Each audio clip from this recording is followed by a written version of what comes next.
Hello అండి, నా పేరు హైమ. నేను పుట్టపర్తి వెళ్ళి హైదరాబాద్ వస్తున్నాను. కర్నూలు దగ్గర మీకు యాక్సిడెంట్ అయింది కదండి. ఆ యాక్సిడెంట్ దగ్గర ట్రాఫిక్ జామ్, దూరంగా ట్రాఫిక్ జామ్ అయింది. ఎందుకు అంత జామ్ ఆగి ఉంది? సాధారణంగా అది ఆగే ప్లేస్ కాదు. ఆగి ఎందుకు ఉంది అని అడిగితే అప్పుడు నా పక్కన కూర్చున్నాడు కాబట్టి డ్రైవర్కి తెలుసు. డ్రైవర్ అక్కడ కాలిపోతున్నట్టుంది మ్యామ్, బస్సు కాలుతుంది అక్కడ. సరే గబగబా ఏదైనా హెల్ప్కి వెళ్దామా, అసలు ఏమన్నా పోలీసులు వచ్చారా లేదా అని నేను గబగబా కారు దిగి వెళ్ళానండి. వెళ్లేసరికి బస్సు తగలబడిపోతుంది.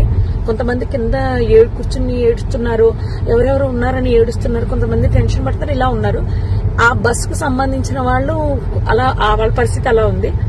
ఇంకా మిగిలిన వాళ్ళ అలా ఫోన్లు అన్ని కూడా పాపం అందులో కాలిపోయాయి. చాలా మంది దగ్గర ఏమీ బయటకు వచ్చిన వాళ్ళ దగ్గర ఏమీ రాలేదు. అక్కడ ఉన్న మిగిలిన జనం అండి మొబైల్స్ తో వీడియోస్ తీసుకుంటున్నారండి. ఎవరైనా పోలీస్ కి కాల్ చేయలేదు. నేను కార్ దిగి వచ్చే హడావుల్లో ఫోన్ ఏమో కార్ లో వదిలేశాను.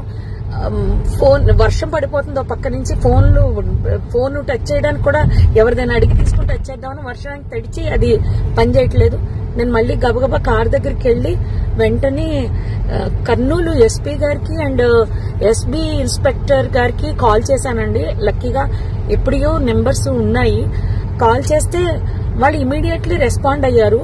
వాళ్ళు రెస్పాండ్ అయిన కాసేపటికి రూరల్ సిఏ గారి బృందం అంట వాళ్ళు వచ్చారు. దాని ముందే ఫైర్ స్టేషన్ వాళ్ళు వచ్చేసారు.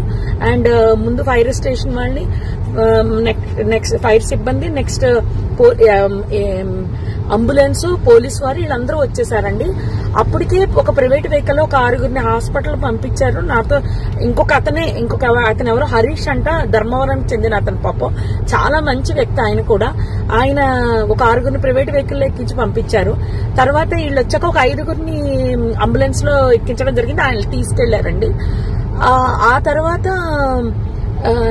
ఈ లోపలనే మొత్తం ఎస్పీ గారు, పోలీస్ సిబ్బంది అందరూ వచ్చేసారు.